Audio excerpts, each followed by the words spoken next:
Welcome to season 3 of Parenting with a Purpose. I am your host, Donna Janelle. And I'm your co-host, Pamela. And this season, we have some exciting sessions. We got parenting from prison, parenting after prison, cultural differences in parenting, financial literacy. We got all this exciting stuff coming this season. And we're taking parenting with a purpose around the world. Hey, everybody. Welcome back to Parenting with a Purpose. I am your host, Donna Janelle. And I'm your co-host, Pamela, and today we have a special guest. His name is Akil Parker. He's going to give us a little details about himself, starting off a little background, what he does for a living. You can go ahead and bust that out. Yeah, so first of all, thank you for inviting me out here so we can have this very important conversation about mathematics and education and how parents can become more involved in their children's education. My name is Akil Parker, as you said. I'm a black man that's trying to play his part in the black community and teach math to our people to overall improve the relationship between mathematics and the black community. So because, math is such an important tool that we often, are kind of convinced from a very early age that is either too difficult or irrelevant, and a lot of us kind of run away from it and stay away from it as a result because we buy into that propaganda, that negative propaganda about it. And I want better for our people. So that's why I do the work that I do through my company. All this math we started in like 2017 after I had been teaching since 2005. I had been a high school math teacher since 2005. Wow. And so I decided to become more official, and I started the math tutoring business, and then that grew into like educational consulting work and teacher coaching and developing resources, and I ended up writing a book, which is another resource for parents called How to Use All This Math Volume 1. Okay. Where I take everyday activities and just show how parents can use that as a way to prepare their children for math class, basically, because a lot of children, that's another reason children don't do as well in school in math, because they go in cold, right? They're not prepared already. They get, overwhelmed by a lot of new topics and new math vocabulary and this and that. And, we also, produce resources, and also we have a YouTube channel too, the All This Math YouTube channel that, I hope everybody, taps into and subscribes to and uses on a regular basis, because there's no other YouTube channel like it. There's no other YouTube channel where you're going to find a black man, very proficient, teaching math, and also you get Black history lessons in the videos too. So in the beginning, I might have like a Malcolm X hoodie on, and then I might talk about Malcolm X a little for the first 60 seconds, and then we start solving equations, or simplifying exponent expressions or something like that, so you get both at the same time, so I'm just trying to help our people win, through math. Wow, okay. That's good. That was a mouthful. Almost said amen. That's a mouthful. That was a mouthful. Excellent. That was a mouthful. I see what you did there. I did it. Okay. So I have a question, Akil. So what made you venture off into all this math? Like, what prompted that? What triggered that? What made you say, you know what, I need to do something besides just teaching this here in the school, in this educational setting, but taking the educational setting outside of the four walls? What was it? So it was kind of like a natural progression, because as a math teacher, and I'm sure all math teachers can attest to this, you end up you have like a natural side hustle as a math tutor anyway, because people always come ask you can you help my child with this? Can you help my child with that? And if you have time, you kind of just do it. But I decided I wanted to become more formal with it. Okay. But more to your point, so it was a natural progression, but at the same time, I realized that I wanted to reach more students. And I also learned that, just watching education and how it was changing, like back in 2017 and 2018, and I kind of the things that are happening right now, I seen it coming. I seen things going in this direction, so I was trying to get out in front of it, and I wanted to reach more people. So I realized that, with tutoring, you know, I could kind of like control my schedule, control my time, still use my skill set and help people. And, you know, and also, you know, I've also, in addition to the tutoring, like we also, you know, teach in like homeschool collectives. Okay. So if there's like a group of people that are like homeschooling their children, they want to like hire a math teacher, you know. So I've done that type of work as well, you know, and worked with some online programs, some online homeschool programs where I've been the math teacher for there as well. But yeah, I really just wanted to expand my reach, right? Because like, when I left the school district of Philadelphia in 2018, I was teaching at Overbrook at the time, over in West Philly. And, you know, I had like 5 sections, like maybe two sections of Algebra 1 and like 3 sections of geometry. And matter of fact, no, like 2 sections of geometry. I think I had like a stats section too with some seniors. But it was like, I don't know, that might have been no more than like 100 students. So I was like affecting 100 students. At least I hoped I was affecting 100 students. But, you know, on the internet now, it's like, you know, you could literally reach millions. Right. You know, so I'm like, and it's the same, I got the same skills, you know, that I can teach the same way in the same topics, you know, and I don't got to worry about like, you know, classroom disruptions. You know, when I'm in my house Right. recording my video content, that's the same quality that I would provide when I was in the classroom. You know, I could just flow and just do my thing. And if a student doesn't understand, like in real time, they can't pause me and ask me and rewind me, right? Right. But on my YouTube channel, you can pause me and rewind me, like whenever you want to, you know? That's lit. Yeah. So yeah, again, to answer your question, like I just wanted to expand my reach and just reach more people, and you know, I felt confined in the classroom, and I couldn't really move how I really, you know, wanted to move. So yeah, so that's kind of why like I decided to build all this math out, because like when I first started it, I didn't really know what my goals really were for it. I just knew, I'm like, you know, it just started out just as like a little humble little tutoring business, and then it kind of just grew, and one thing led to another, and then I was like, well, I could do this and I could do that and I could do this and I could do that, and then these people need this, these people need that, and then people start reaching out to me, and that's the point I'm at now, where like, you know, whereas before I was really aggressively reaching out to a lot of people, and I still reach out to people, right? But now people are finding out about me and like reaching out to me now, so it's like it's coming back now, you know. So I'm at that stage. So yeah. Do you see, now that you're in this sector of it versus being in the actual school district or anything, do you see an increase in parental involvement, or kind of the same? I think it's about the same, which is unfortunate, which is why another reason I do the work that I do, because one of the things I want to do is like, you know, come on platforms like this and like talk to parents about, you know, first of all, you know, remind them that they should be more involved, but not only that, like provide resources and like have different conversations about parental involvement. Because I realized that a lot of the conversations about parental involvement, especially in the Black community, it's kind of like, you know, like a finger wagging type of thing. Like it can be very condescending.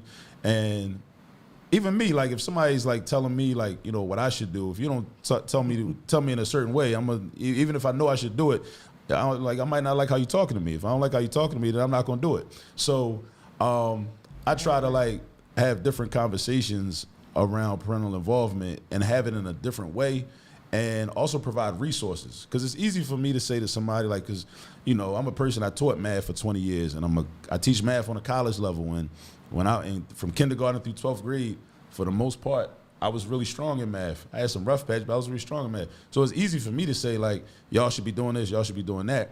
But you got to provide the resources. Yeah, that part. So back to the YouTube channel, I'm like, look, I want mothers and fathers and grandmothers and grandfathers and uncles and aunties and everybody to be able to help children with their homework when they get home or whenever they see them. But you need to know how to do the homework first. That part. As an adult, you got to know how to do it, because it can't be the blind leading the blind. So that's why I make the video content on the YouTube channel. So you can just say, all right, I'm gonna go to this YouTube channel. You know, I like how this brother talk or whatever. He explains it, makes it make sense. And then I can help you with your homework, you know? And now at this point, we got like over 800 videos ranging from arithmetic up to calculus. And we pushing like 6,000 subscribers. Wow. We about to hit 6,000. What do you think, why do you think parents have fear with math? Oh, because when they were children, they had fear with math. That's what I think. for a lot of people. Like, and the thing is like, you know, and I want to be very clear about that too. Like, it's a very systemic thing, right? It's very systemic. Like, we're programmed to fear math. We're programmed to hate math. We're programmed to try to stay away from math. And I believe that is two main reasons why that is. Number one, if the moment that you say as a person, even as a child, math is too hard, math is too difficult, math is irrelevant, you've also said, without realizing it, that I'm not going into a STEM field. I'm not going to be a doctor. I'm not going to be an engineer. I'm not going to be a computer scientist, because math is the gatekeeper for all of those professions. So as soon as you can, so if and you got to also think about how America is structured. It's a capitalist system. Right. It's a dog-eat-dog world. Everybody can't win. In this system, everybody can't win. I know we a lot of times we act like everybody can win, but that's unrealistic. In this current system, everybody can't win. There's got to be a lot of losers and a few people winning at the top. That's how the system is set up, right? So in order for those that want to continue to win, they want to have less competition, and they want to have a competitive advantage. So for the people that have, you know, certain amounts of resources and whatnot, if they say, like, you know what, well, I want my child to be an anesthesiologist when they grow up. Okay.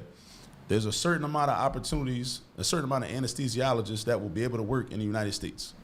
So then, but if you have like literally millions of black children that are like, you know what, math is too hard, but math is the gatekeeper, those are millions of children that those people that have plans for their children to be anesthesiologists do not have to compete with. Right. Right. Because they like, math is too hard. So like, no, I don't got to worry about y'all.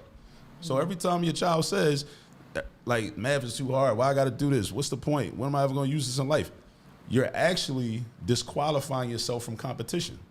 And a lot of parents actually, because a lot of parents had their own negative experiences with schooling and with math classes, they feel like they're protecting their child from the hurt that they experience, because they feel triggered, I think, sometimes. So they a lot of parents pass on this math anxiety to their children. And a lot of parents don't really recognize when they do that, because like when your child comes home with the homework and then they say, well, Mom, can you help me with this? Dad, can you help me with this? Like, and then you don't act very aggressive or assertive or confident. They notice that. They read your body language. They read everything. They read what you're communicating to them. So then it kind of makes them feel like, well, damn, like my mom don't do this, my dad don't do this. Why should I be doing this? Right? I want to backtrack something. When you said that the system is set up, the reason why parents have fear because that's something that they had in childhood. Can you explain that a little bit more of how the system is set up for us not to like math? And I'm thinking that if I'm thinking what you're thinking even if we go back to slavery and all that in regards to math, can you elaborate on how you feel the system is set up for us not to like math? Well, like I said, this is monopoly capitalism. That's the economic system we exist within. That's the political system. That's the social system. So it's about scarcity. And it's artificial scarcity, right? Because it's really enough for everybody to have plenty. But you got people that have access to resources and hoard the resources to make it seem like it's not enough for everybody. It's plenty, right? But they control the resources. So it's like there's this myth and this idea and this image that it's not enough for everybody. Even back in, like you mentioned, during chattel slavery, right? Oftentimes, we learn about Frederick Douglass and reading and how it was illegal to teach an enslaved African to read and everything. But I'm certain that we weren't allowed to be able to do mathematics either, right? Because math is just as important. Because math is a language in and of itself, right? When you think about fast forward after the Civil War, when sharecropping becomes a thing, which is just another iteration of chattel slavery, right? A lot of our ancestors are getting taken advantage of because the landowner is like, well, no, you owe me this much. You really owe me that much. So then it's like, you're perpetually in bondage, year after year after year. But if that black man and that black woman don't understand those formulas that man is presenting to them, then they have no choice but to just say, oh, okay. And it could be changing every time. Exactly, right? So you keep people illiterate, not only illiterate of the English language, but illiterate to the language of mathematics. Right. Like even when you talk about, I could veer off a little bit and even talk about how, rappers or athletes that well, let's say rappers, because people always talk about how the rappers sign deals and they didn't know what they were signing, they didn't read the contract. It's not really it's a reading issue, but it's a mathematical issue, because all a contract is a long math word problem. Right. Any contract you sign. If there's money involved, there's an equation, there's some formula, there's percentages. If you don't understand the language of mathematics, you're going to get taken advantage of. Absolutely. Right? So this is all systemic, like, you know, and that's why, so when people say things like, you know, school should teach this and school should teach that, it kind of says to me that, like, they don't really understand, like, where they are. Like, they don't understand that, like, you know, what America really is. Because it's like something Asada Shakur said, like, and I'm like paraphrasing what she said, but like, you know, your oppressor is never going to give you the tools to become free, or to remove them from power, right? So if you know, all these positive things, like, you know, providing, like, you know, not just financial literacy to children, but economic literacy, Right. because a lot of the financial literacy that our children need are like defense mechanisms, so they can protect themselves from being taken advantage of in this economic system. But if we got to do all this to protect ourselves and be on the defensive all the time, somebody should stand up and say, well, wait a minute, what's up with this system? Right. Why do we live in a system where I constantly got to protect myself from being taken advantage of by a store owner or a car dealer or somebody trying to rent me a house or rent an apartment? Like, why is this system set up like that? Maybe we need to have a larger conversation about moving into a different system, right? But of course, they don't want that neither, right? Yeah. But if you start asking, because then you're asking too many questions, right? Then you become a problem, right? But it goes back to having mathematical understanding, because with the mathematical understanding, this is my other point, and beyond not being able to compete for STEM jobs and STEM careers, there's the issue of problem solving and critical thinking. The thing a lot of young people don't understand, and even like a lot of teachers I think don't understand, or some teachers understand it but don't verbalize it explicitly to students, which is that, you know, one of the things you're doing when you're doing a math problem or any math problem is you're developing your critical thinking ability. You're developing your problem solving ability. And like, because kids would be like, man, I ain't never gonna be in a grocery store and have to use the Pythagorean theorem or quadratic That's what a formula. lot of people say. That's what they say, right? But they don't know, because they looking only at the surface level, right? Deeper within that, when you sitting in a classroom in the 9th grade, 10th grade, whatever, and you using the quadratic formula, you're using Pythagorean theorem to figure something out, to solve a problem. You're training your brain how to solve problems. Exactly. And that could be transferred to any situation. Any situation. You're gonna be it's in a situation with your girlfriend, your boyfriend, your husband, your wife, your supervisor at your job, somebody in traffic, somebody trying to get over on you, right? Whatever. Like, you need to know problem solving. Problem solving is problem solving. If you could do it in an algebra 2 class or geometry class, you could do it in your personal life. And a lot of people, we notice they have problems because they don't know how to solve problems. Right. So what happens when you can't solve a problem? It persists. It persists, and then it grows. It's like a toothache. You got a toothache, you don't do nothing about it, your tooth gonna get worse. Then it's gonna start rotting. Then you have to get it pulled out. Then you get an infection. Then you might have nerve damage. It just get worse and worse and worse. But because we never learn how to solve problems.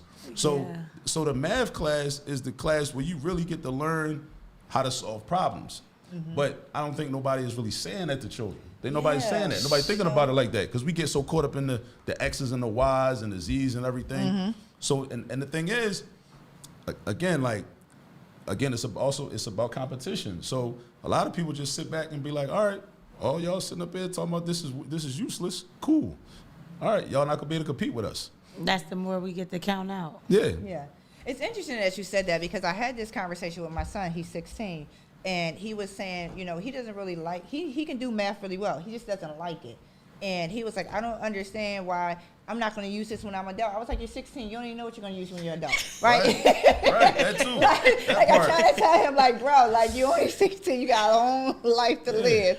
And I explained to him, I said, listen, because I'm a nurse by trade. So I'm like, we use algebra. We use all this stuff that you said that you don't think that you need when he was like, yeah, but I'm not going to be a nurse or doctor. I said, but even just when you talk about critical thinking and problem solving, and that's what I said to him. I said, even everyday life, when you think about problem solving, you got to be able to move something in this place to that, and bring it all together. You got to be able to think about it. And he was like, yeah, but like, why can't they just say 5 + 5? I'm like, because that's the easiest way. That's the simplest way. But don't you want to know more? Why does this equal this? Because growing up, you know, well, Pam, you're not my age, But I don't know how about you, Akil, but growing I'm up, 44. oh yeah, we the same age then. All right. So growing up in school, they never taught us why certain things why were they. They just like 5 + 5 = 5, and they always make it seem like it's only one way that it equals that, right? Yeah, They didn't yeah. show you the different ways, and if you thought outside of the box, they told you your paper was wrong. Like you get dinged for not doing it the way they wanted you to do it. At least what I recall in school, if I did a math problem a different way,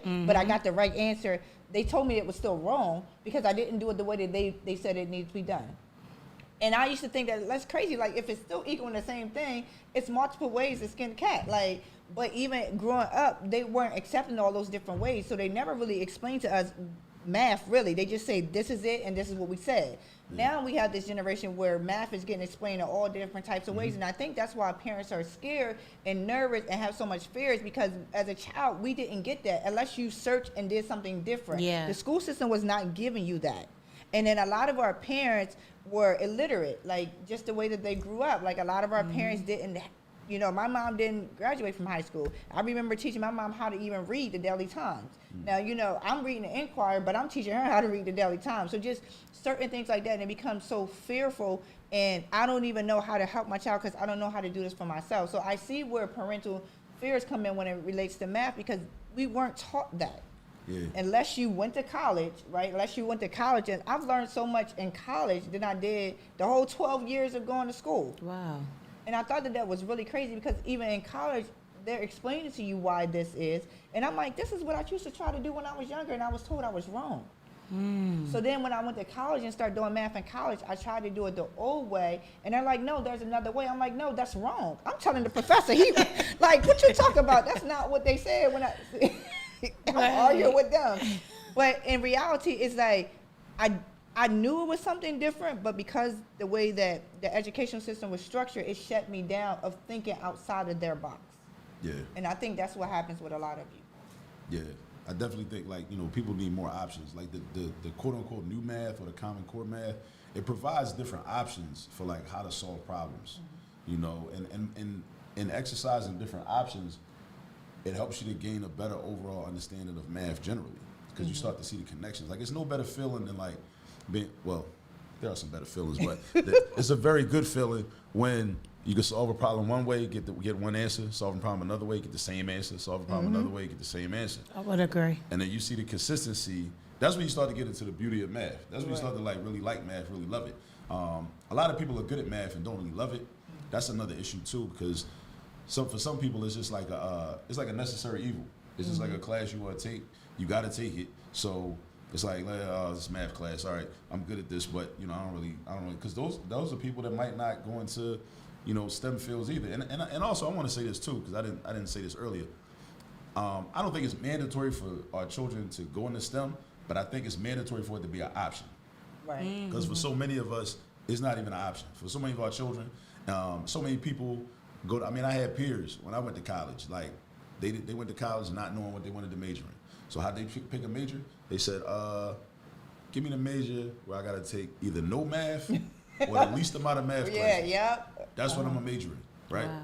So many people do that, like, and these people might have been excellent physicians, might have been excellent registered nurses, excellent computer scientists, architects, computer engineers, all those fields and those that have majors where you got to go up to calculus 3 or like differential equations or something like that.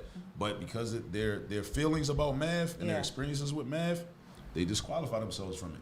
Right, and like I said, I don't think it's accidental. And one thing that compounds the problem is these smartphones, because now what children can also say, and adults say the same thing, is, well, why I got to know it? I could just ask Siri, Yeah. I could just or I could ask Alexa when I'm in my house, or I could just Google it. Like, bro, the thing is, the computer is supposed to be a tool that's Absolutely. controlled by the human being. Right. Say that again. Say that again. The computer is supposed to be a tool that's controlled by the human being.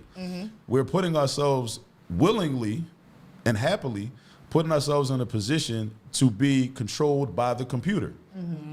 Right? The computers are taking over our lives. We're supposed to control the computer, right? People say, oh, well, you can chat GPT that, or you can, like, you know, go on, you know, one of these apps where you could just take a picture of the problem and it'll, like, photo math or something like that, and it'll like give you step by step, but you're not learning it. Right. You're not learning how to do it, right? And you're putting yourself at the mercy of technology, right? And I think that we should want to know how to do stuff, right? Exactly. You should just want to know how to do stuff, right? You shouldn't be happy. Almost like a dead brain. Yeah, we shouldn't be happy to be dumb. Like we're dumbing ourselves down. Like, Literally. you know what? Wait, remember that thing just happened with the airlines, right? And the whole system like was down, like there was no flights or anything like that. And I was like, I wonder if it's just because we depended on technology so much, and once the technology shut down, the human brain didn't know what to do. Like there's so smart people that, first of all, human brains built the computers, so you don't think that you're smarter than a computer, which is to me, just don't make sense to me. Wow. But I was saying to myself, I said, I bet you if somebody just knew what the computer knew or activated what the computer knew, like we wouldn't have had that whole billions of dollars, all these airplanes landed. Like I was like, somebody's just not using their brain effectively. Right. And that's exactly what I said, because I was like, ain't no way that the world could be shut down from computers. This doesn't make any sense to me.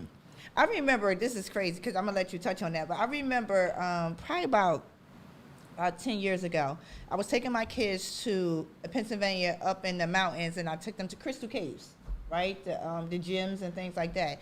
And we had the phone, and the GPS was on the phone, but I also printed out MapQuest. Printed out MapQuest. Oh my God! I wasn't playing, right? Okay. I, like seriously printed out MapQuest, but here lies the problem. I left my papers home. No, seriously, because I knew, I was like, technology, 10 years ago, I'm like, technology a little iffy. You out in the mountains, you might not get signals and things like that. And something told me I printed out the whole thing, but I left it home. So let me tell you, I'm out there in the mountains, GPS signal's going. I have no way, I'm going around a circle, I see all these horses and I see all these cows, and I literally, like 5 hours lost. Up there because I did not know how to get, and you didn't see people, like you're out there in the farmland. So what I did was I was able to call my sister, and I had my sister pull it up, and I had to literally tell her exactly where I was, and she actually navigated me through that whole how to get back to a highway. Wow. Like it was the craziest thing, and I said, the way that we depend on technology is utterly ridiculous. But I knew I needed that MapQuest, but I left it home. So, you know, I don't do that no more. Let me tell you, I don't leave that at home. Like, I'm printing stuff out. Do it still exist? Like, seriously. That's a good question. She said, does MapQuest still exist? That's a good question. It does. Also, Wade, you can print out your whole, Google, you can print all that out. Print out your directions. Another thing I want to add too about that is that, you know, and people often talk about, like, you know, these kids these days and these kids are different. And I think kids fundamentally they're not different from our generation, like when we were children, right? But don't you start. I don't want you to feel left out. I don't want you to feel left out. It's okay. But like a lot of stuff, we didn't have the technology, so we had to think things through and figure stuff out. Yeah. What that does is, like, you know, because everything is there's an opportunity cost for everything, right? So when there's more technology, there's more luxury, right? You're still losing something. You gain something, but you're losing something. Right. Just like a person that, like, let's say, they, you know, had to travel to work and they had to walk a mile to the bus stop or the train station and then take the train or take the bus, and then coming home from work they had to do the same thing. So they getting exercise every day, 5 days a week. Then they get a car. Now all of a sudden they're not getting exercise no more. Right. The car is more convenient, it's warmer, more comfortable. They don't got to sit on the bus, you know, with other people. They can have their alone time, listen to their music, driving to work and from. That's a gain, but there's also a loss. Right. So the question is, how do you make up for that loss? So hopefully, then that person, now you got to get a gym membership. Now you got to take walks on the weekend, or take walks in the evening if you can, or early in the morning before you go to work. Right? Same thing with the children. Back to that problem solving. That's a problem solving going on right now. So with the children, like, you know, even like things like, I remember being young and, like, I might not have had a digital clock in my house. Might have only had analog clocks. So every time I'm trying to tell what time it is, I'm practicing my five multiplication facts. Right. Because if the long hand is pointing to the 6, I want to know how many minutes it is. I got to do 6 times 5. Right. You get 30. If the long hand is pointing to the 9, I'm doing 9 times 5, 45 minutes, right? So just little things like that that add up that children today don't have to do. Right. So as parents, this is what I definitely want to implore and encourage parents to do. Start thinking about ways that we use math when we were young, right? That our children don't have to use math today, and figure out ways to replace that practice. Because the All children right, aren't can you getting practice. say that again, Akil? Yeah. I'm So so serious. I want parents to think about ways that in our generation, when we were children, we had to use math to figure things out, to do things we wanted to do, right? Like maybe okay, well I know if I could be outside until this time, and then but we going over here. I got to make sure I get home in time because I don't want to beaten or whatever, right? I got to be home by curfew. We had to do math to figure that out, right? Right. So, but our children may not have to do that because of the technology they have access to. They got iPhones now, so the iPhone does all the thinking for them. So we have to think about how can we replace the opportunity, because it is an opportunity. That's an important word. Being able to practice thinking and problem solving, that's an opportunity that everybody don't have, right? Yeah. We want to create those opportunities for our children. How do we create opportunities for our children to think critically and problem solve and use mathematics that we had, because we had to do it, right? Because we didn't have a choice, right? But now they have a choice now, right?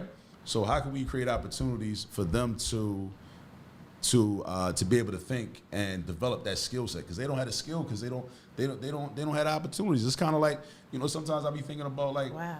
I be mad at my son, not mad at him, but I be like feeling some type of way about like my son, because he don't have like as much of a go hard attitude as I had when I was his age and when I was younger. But then I realized like, bro, like, but you spoiled him. You did that. He didn't spoil himself. Right. Me and his mom spoiled him. Yeah. That's not his fault, right? So, but I'm like, damn, so how do I, right, create opportunities for him to develop that tenacity and that perseverance and that like, when my back is up against the wall, I got to make it happen or it ain't going to happen, that type of attitude.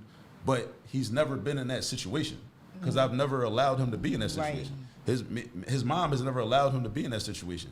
And we did that intentionally. So it's like, that's a constant challenge too. Like, how do you balance that? Yeah, because we want the outcome, yeah, but we don't want them to have to go through the hardship that brought us to that outcome and helped us to develop that skill set. Right. So it's like, we all of us, like, like I'm saying, like, I'm giving out all this advice, but this is something I'm dealing with. So I'm like, I'm in the boat with everybody. Like, we all in this boat, this parenting boat together. We're all trying to figure it out. Yeah, that is so true, because I find myself often like, trying to navigate and learn like how to not give too much but not get enough too. It's like a line, and I see, like, I've been parenting for 25 years and I see some areas where I've given too much and I see some areas where I haven't given enough. Like, I evaluate my parenting. So with the 16-year-olds, I'm trying to do things a little bit different, like staying on business for some stuff too, right?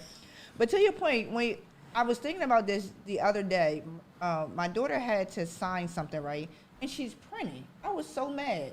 Like, why are you printing and it's signed? But they never was taught cursive writing. Like, that was taken away. Yeah. And the crazy thing is, I fought myself for this because I knew that they weren't getting taught that in school, and I didn't teach them at home how to cursive.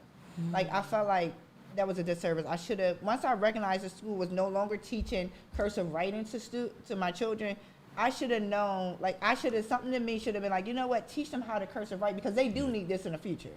And now that they're 16, and like, well, my 18-year-old, the one that's in the Marines, like, when she turned 16, when I noticed it with her, I started teaching her how to cursive write at 16 years old. And you would think a light bulb would have came on for me to teach the 14-year-olds at that time, since I'm like the 16-year-old, I'm like one kid at a time. But now to see the 16-year-olds, they are just printing, and I really kind of got upset, like, why you not cursing? But I'm like, but if you wasn't taught something, how do you do something if you wasn't taught? And now just they that, accept just the that digital simple thing print. of, like, because you need to learn how to write cursive, like, you need to be able to sign something.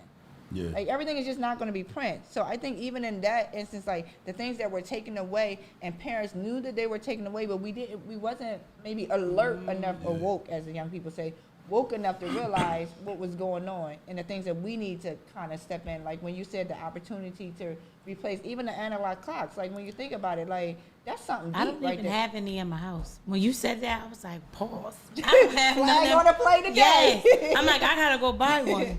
Yeah. Just because I remember being a kid and my great aunt was sick, and she was, we went to visit her in the hospital, and she was like, what time is it? Right? And I kept like trying, mind you, I'm the one sitting on the bed with her, we talking out of nowhere. She's just like, what time is it? I'm like, she's like, what time is it? What time is it? And I'm like, I don't know what time is. She like, it's a clock right there. I'm like, well, if you ask me, you should be able to see it. She said, Timmy, she called my dad, Timmy, this baby don't know how to tell time. She don't know how to tell. Oh, and let me tell you, she laid into my dad. She said, that is your fault. Yeah. It's not the school. It's not nobody else. You should be making sure of that. Wow. But I think things happen so fast and it slipped past us so fast that we just, I don't know. And he said, you don't know how to tell that kind? And mind you, we're at the VA, so they got the military time. So it's even extra numbers on there. Okay. So I'm really panicking, right? And now I done start crying because I feel like I got my dad in trouble. And he like, you don't know? I'm like, no. He like, I didn't even know you didn't know. So sometimes we don't even know the choices and things that our kids don't even have. Right. And that's why that parental environment is so important, because just having a conversation with them. Yeah. And it's crazy that you said that, because I'm a nurse, I taught my kids military time, right? Wow. But I didn't take the analog. I got a chapter in my book about military time. Yeah. Just converting from standard time to military time. Yeah, but I want to add on to something you were saying, like, you know, about how you took it upon yourself to realize that your children need to learn cursive. Like, that's something that as parents, especially with and see, here's the thing, you know, how people say there's a silver lining to a cloud. Like with this new, I guess, Republican regime that was just elected and is coming in, it's going to force us to be more self-reliant. It's going to force us to be more independent in terms of our moving. We tend to be more comfortable under Democratic leadership, because the Democratic Party kind of makes us feel all good inside. Like, you know, don't even worry about it. Y'all chill out. We got this. We're going to take care of it. But the Republicans that straight tell you, like, nah, y'all ain't getting nothing. We're taking all these programs. We taking this. We taking that. If you starve, we don't care. You on your own.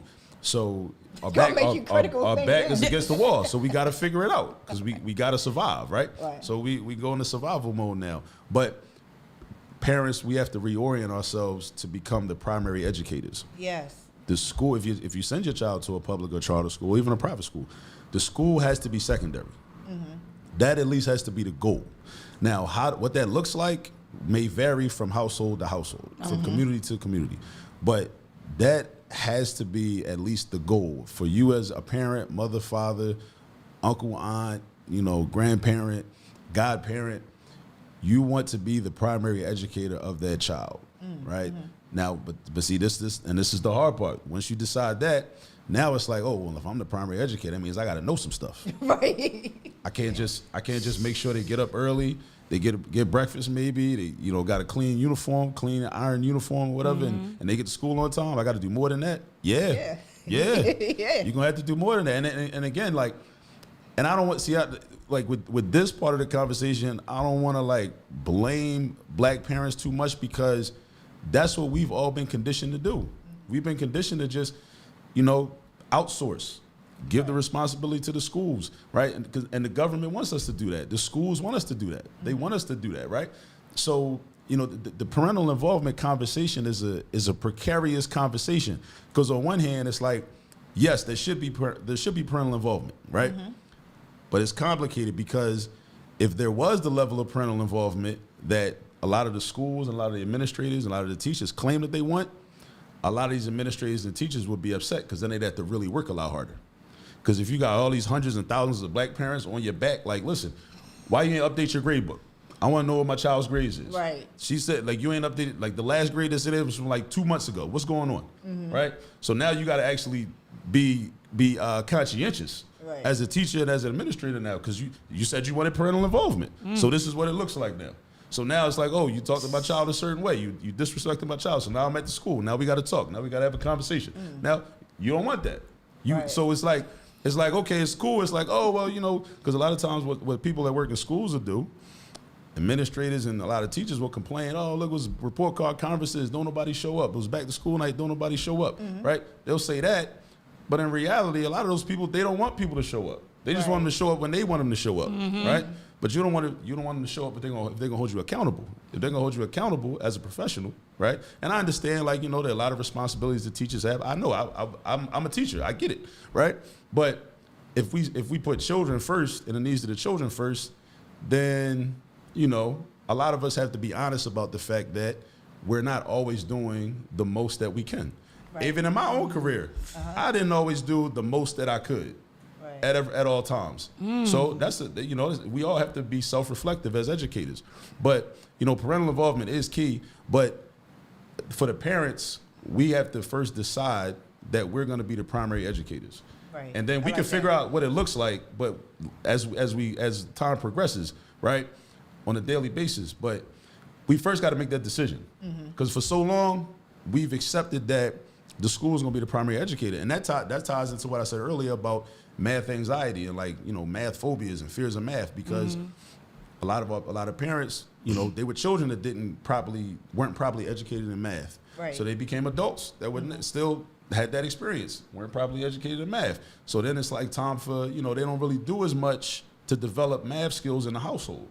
So the kids just get sent to school not knowing much math. They might know how to count, but they don't, why not? Why don't they already, you can teach your children the multiplication facts in the house. Yeah. You can teach them how to multiply, divide. You don't got to wait for the teachers.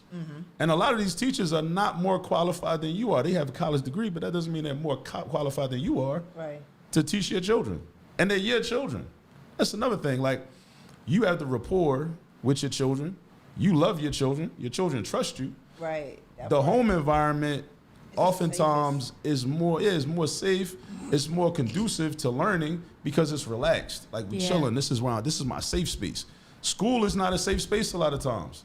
In school, it's war. It's right? war. It's war. So you go to school, you gotta be prepared. You gotta be you got to already be on point. And learning is a very vulnerable activity. So I think back to H. Rap Brown, Jamil Alameen, political activist from the 1960s. He said, in terms of talking about just America in general, any institution that we don't control can be used as a weapon against us.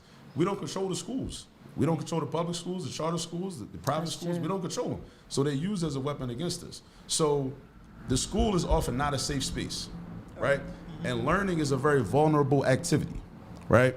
In order for me to learn from you, I got to trust you. I got to be able to let my guard down.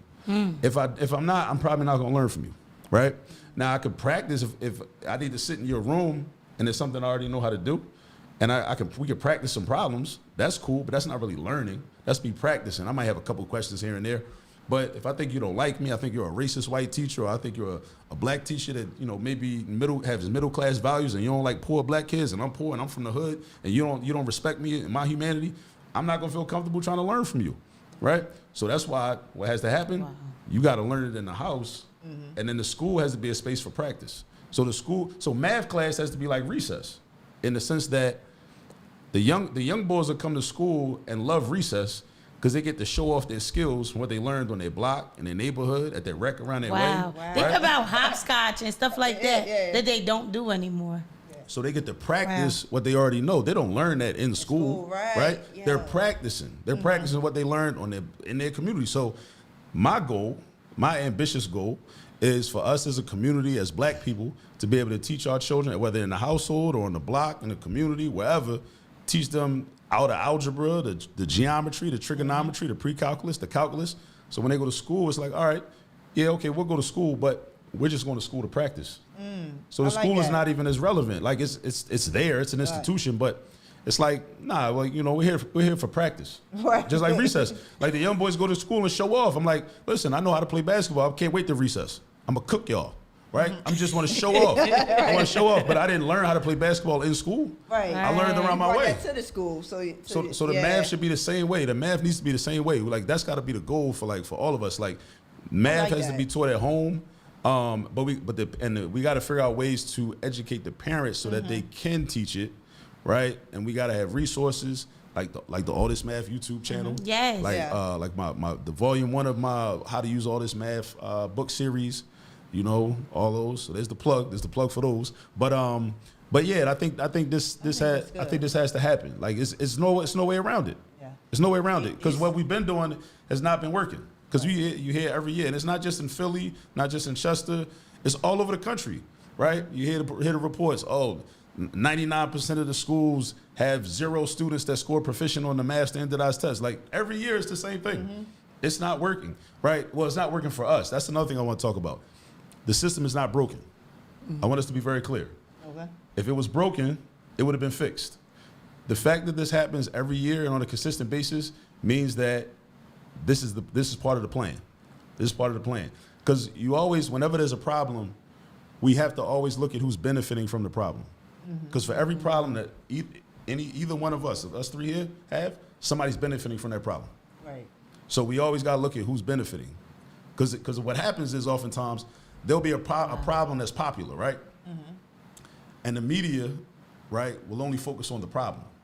They'll never focus on who's benefiting from the problem. Right, absolutely. And then sometimes it'll be somebody that's benefiting, some company, corporation, entity, whatever, that's benefiting from the problem. They'll slide up next to the victim, or the person that's suffering, and try to make it seem like we cool. Yeah. Right? Yeah. Might be some corporation like, you know what? We see what's going on in your community. There's so much gun violence and all this and that. We're going to donate $250,000 and start this after-school program. We're going to write you a grant or whatever they do, right? In the meantime, on the other end, you benefited from the environment that leads to the and facilitates and maintains the gun violence. You benefited to the tune of like maybe $1 billion a year. So that $250K ain't nothing. That's a drop in that's the tax write-off anyway, right? But again, critical thinking. So like tell your son, like, see, stuff like that. Like to be able to sit back and just peep the scene like, okay, I see what's going on. But again, sitting in class, doing the math problems, making sure like, okay, the left side equals the right side. If I do this, this is gonna happen, you know, all that. So when you're doing math, it trains your brain to think critically. So you start to see stuff that everybody else don't see. Like you ever be like just somewhere and like, it could be you and like 50 other people, and it's like something crazy is going on. And you see it, because your thinking is on that level, but everybody else is chilling. Yeah, like they Everything comfortable with cool. it, like it's norm. Like this. Y'all don't see what's going on right here? Or like somebody will say something disrespectful, but you catch on to it, and it's not because you're being hypersensitive. It's because you're intelligent enough to realize they're trying to play in our face, right? You catch on to it, but everybody else don't catch on to it. You're the only one that catch on to it. You know he trying to be smart, or she trying to be smart. You don't want to catch on to it because their critical thinking level is not up to par. So they don't get it.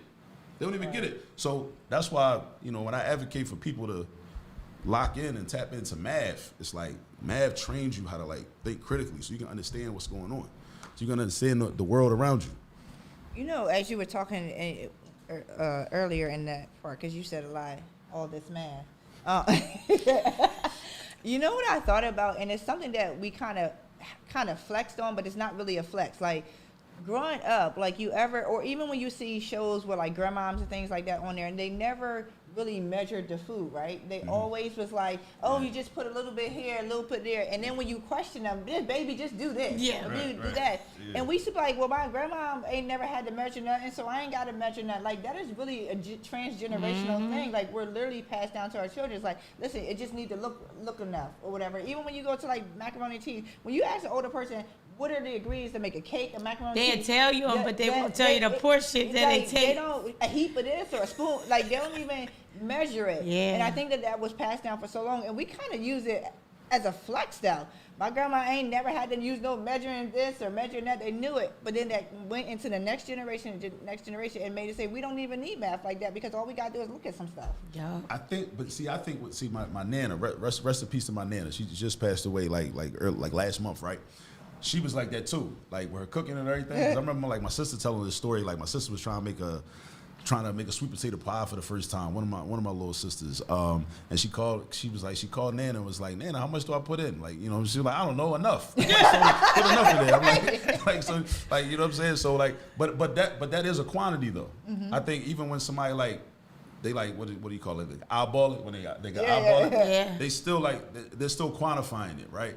Even though the quantity might not be exactly like, you know, half a cup of this, you know, put the flour in the measuring cup or whatever, you know what I'm saying? Like they might not do it like that, but it's like the quantity, they just know the quantity. And then when you get to the point where you did it so much, you can eyeball it, right? But they're still, so I would actually say they're still using math because they're still quantifying it. It's just not the type of quantity, because you know how people say like in the black community, we got our own like types of measurements. Right. Like you said a heap. Like you said a heap, like how much is a heap?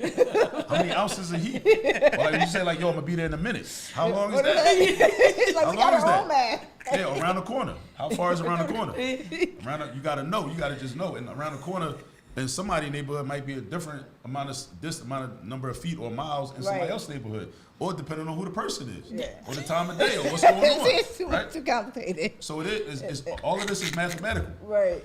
All of it is mathematical. I get that part. I definitely get that part, but it's also hard to pass it down when you don't have the true measurements. Right. Yeah. When you have, You kids behind. are saying like, you don't.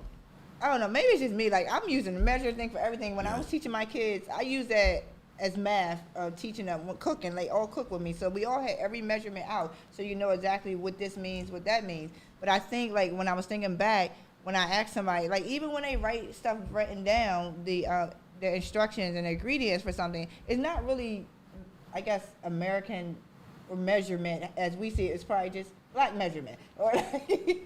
But you're saying that even that can be utilized as identify a quantity by looking. Okay. That's definitely a quantity. It's an amount. Cause you know, like, cause somebody, cause it's an identifiable amount of something, right? Even if it's not like a recognized like a cup or a milliliter or something like that. It could be, you know, and that's another thing too, like, you know, because we can and we're allowed to have our own forms of measurement. We can do that, you know, because I mean, at the end of the day, we were the first humans on Earth anyway, you know. So even though, because a lot of our formal education is based on systems that are used by, you know, Europeans, you know, developed by Europeans, and it's good to know that. Or just like the English language. It's good to know the English language. It's good to have a strong command of the English language. But if you want to get technical, from a linguistic standpoint, English is a trash can language. It's garbage, right? It's a hodgepodge of a whole bunch of different languages all put together. The rules don't really make no sense. Because why do you spell this word this way and pronounce it that way, but you spell another word almost the same way with one different letter, but you pronounce it a whole different way? That's garbage. It's garbage. But it's an important tool that we should master, right? We should master it. Because that's it's the an system important that tool, we're in, right? But it's not even our language. Like a lot, and actually, you know, a lot of people use our ability to the ability of black people to utilize standard English as a marker for intelligence, and we shouldn't do that because any language could be a marker for intelligence. Slang in the hood is a marker for intelligence because there's a science to that. You have to know what somebody's talking about. Like, just if somebody's, like, think about all the variations of "you good." Right? Yeah. The intonation, the inflection of the voice, that's cognitive. You have to have cognitive ability to know what and that's a safety issue. Because if you somewhere where you don't belong, or you somewhere where you don't usually be at, and somebody say "you good," you gotta catch on to like their tone. Yeah, like are they asking about my well-being, or are they actually indicating that they about to do something to me and try to rob me or something? Right. Oh my Intelligence is involved in that, right? That's an intelligent thing. So, you know, like so even that. So like so I don't want our people to, you know, get mad at people or try to, you know, condescend to people if they don't use the right form of the word there, you know, stuff like that. And, you know, because at the end of the day, like, English is a trash can language. And it's a form of resistance. Like that's one of the things Kwame Ture, one of my intellectual revolutionary heroes, said back in 1968. He said, you know, not speaking standard English is actually a form of resistance. Because like if you want to learn English, you can learn English. It's not that hard. But when you think about the history, like, okay, I take you from your land, I take your people, right? Transport you to another place. I do my best to strip you of your culture, right, your religion, your spiritual systems, your family traditions. I try to strip you of everything. And I take your language and I tell you got to speak this language. I'm like, that ain't my language. All right, maybe I need to use this language, but I'm not going to use it the way you want me to use it. So it's a form of resistance. Like you said, when he said that, I remember it blew my mind. I was like, damn, like, yeah, it's a form of resistance. I think a lot of our people don't know that, though. And then we have kind of bought into this whole thing of like, well, if you talk like that, you just unintelligent. Yeah. And I'm like, I don't know about that. But and I also don't know that everybody understands that it's a form of resistance, right? I think, but somewhere back in the day, we understood it was a form of resistance. Just like a lot of things get passed on intergenerationally, and we just do them. We don't know the root reason behind it. But yeah, like even like speaking slang and you know, or different types of vernacular, you know, it's a form of resistance. It's just letting the oppressor know, like, okay, you're trying to force me to use this language, but I'm not. I might use it, but I'm not gonna use it like exactly the way you want me to use it. Right. And that's why there's so many variations, to the way we speak English, all across the world, really. Yeah. That's true. Like, you get somebody come over and they're like, "This ain't even English." They come to America, but like, what United States? This ain't even English. What they teaching y'all? And it's a function of power. That's another thing too. Like, so think about it. Like, so those that are in power, they have decided a long time ago that this is going to be the language that is spoken. This is going to be the standard language. Mm-hmm. But if people from the block around the way in Chester were in power, then they would be able to say, this is the standard English. Right. There's no fixed standard. Standardization is a function of power. Mm-hmm. Whoever's in power, they determine what the standard is. Right. Like, what's right and what's wrong. What's seen as acceptable, what's unacceptable, right? Yeah. But a lot of times the way we get educated, we think, oh, standard English. It's all about standard English. And again, it's a tool. But it's just that. It's a tool. So it's a tool. Just like any language. Like math. Math is a language. Math is a tool. Math is a language we definitely should learn. But math is not a trash language, though. It's not trash. We're not going to say math is trash. No. Y'all hear that? Math is not trash. No. Math is not a trash language. Math is very useful, very beneficial. Math can help us to solve problems. Math can help us to figure things out and forecast and plan for the future. The short-term future, the long-term future, the intermediate future. Mm-hmm. Math can do all those things for us. I think that's very good. You just you really brought a good point of how, I like how you just brought critical thinking pretty much in every area of life, and how math is necessary in every area of your life, and it helps you critical think and problem solve for everything. And I think that so long, we haven't looked at math that way. No. Right. Yeah, even me growing up, I never looked at it like that. Not until I really got into it, really started my company and started doing more tutoring and doing more reading and the context of studying scholars like Amos Wilson and other people, Dr. Bobby Wright, people like ancestors like that, and just their critical analysis of the world and whatnot, and then thinking about mathematics and then seeing how a lot of the principles in math and the concepts in math very much align themselves with a lot of political science concepts and psychological concepts, and I just be sitting there wow, this makes sense now, so I'm looking at it differently. But man, the more I study math, I'm they don't want us to learn this. Yeah, we gotta change our perspective towards math. This could be a problem. I think this is a conversation that has to continue. I'll come back. That's some stuff going on but here. Y'all got comfortable chairs too. CMP Radio, the voice of Chester. All right. So Akil, if you could just leave us with some quick takeaways before we finish up. I mean, this has been a very engaging conversation. I mean, we're talking about stuff that people don't talk about. Yeah. And that's what Parental the purpose is here. Is we talk about uncomfortable conversations, because math is not a conversation that we see in a community. Nope. We don't really talk about that. So I'm glad that you're here to really open up our eyes and understand how math is not just math. Right. It is. It's not trash. Math is not trash. Right. Because we all about this math. But how important it is in everyday living. Yeah. And how important it is. I think one of the things that I think for me the takeaway is, and which I've been saying over and over again, is that parents are the first educators. Mm-hmm. And how important parents educating our children so that when they go to school, it's practice. I like that. Mm-hmm. That is not new knowledge.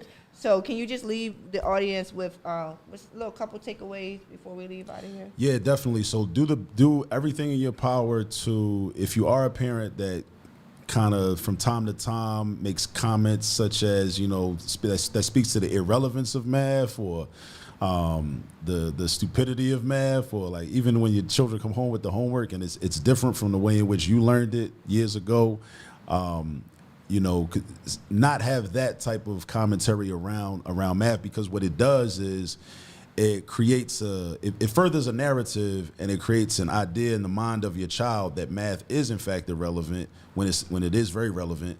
And that what that does is that since math is a gatekeeper for STEM careers and STEM professions, it in a way makes it much more difficult, if not impossible, for them to gain access to STEM careers.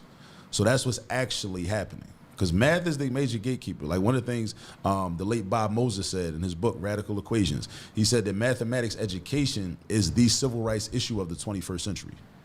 And it's something that we don't really talk about, right? It's kind of hidden in plain view, right? It's really all about the math. The math is all roads lead to the math. Definitely make a conscious decision to, as you said, like to have the desire to become the primary educator of your children. That's easier said than done. I understand that. I'm not going to try to romanticize it. It's going to require work, right? But think about the alternative. If you don't do that, right, think about how hard that's going to be, because that's going to have consequences as well, right? We cannot depend on the schools. We can't, right? We just can't. We see that. We see it all around. We've seen it for years, right? We have to be honest with ourselves. So we got to figure out ways to take more ownership over our children's education, right? We have to be able to do that, and it's going to require some work. We're going to have to learn some stuff. You might have to learn some algebra, and then another thing too. This is one thing I really enjoy saying. A lot of parents are triggered by math homework that their children bring home. Because if your child is in 6th grade and they bring home some math homework, and then you go back to that place when you was in 6th grade and you was sitting in class and you was about to cry because you didn't know how to do something, or your teacher might have been mean to you. So you're still it's like object permanence. Like you go back to that moment, right? Yeah. You like stuck in the past, right? Think about this. You're 30 now. You're 40 now. You're 50. You're smarter now. Yeah. You know more now. You have more life experience. Back then, your frontal lobe wasn't even fully developed. You didn't even know how to fully think as well as you do now. Right. Right? That's true. So the math that you didn't understand when you was in 6th grade, I would say that there's a strong possibility that you would be able to catch on to it now. You will be able to. I'm confident in you. So again, a lot of times, because we go back to that place when we was in 6th grade or when we was in 8th grade, right? And we just say, oh no, because I remember back then.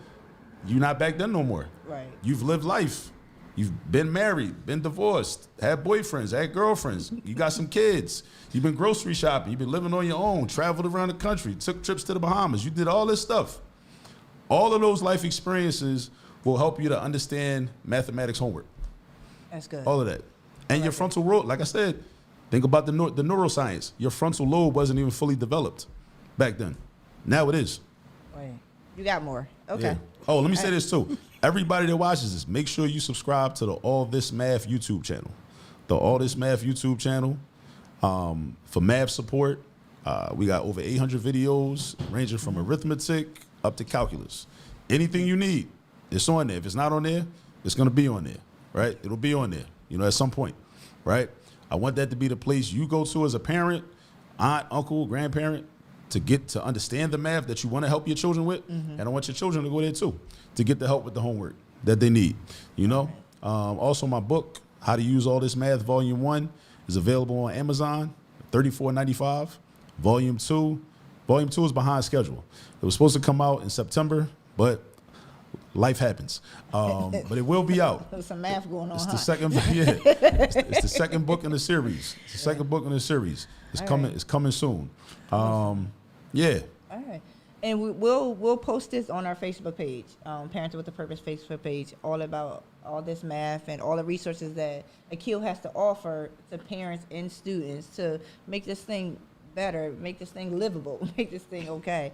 So we'll definitely share those resources with you guys if you follow us on our Parental with a Purpose Facebook page. And this was just like an amazing conversation. Pam, yes. You got anything to say, Pam? No. All Pam was doing was smiling all night, y'all. She's just like, this is a genius. Because like, I have to go back home and do a lot of things.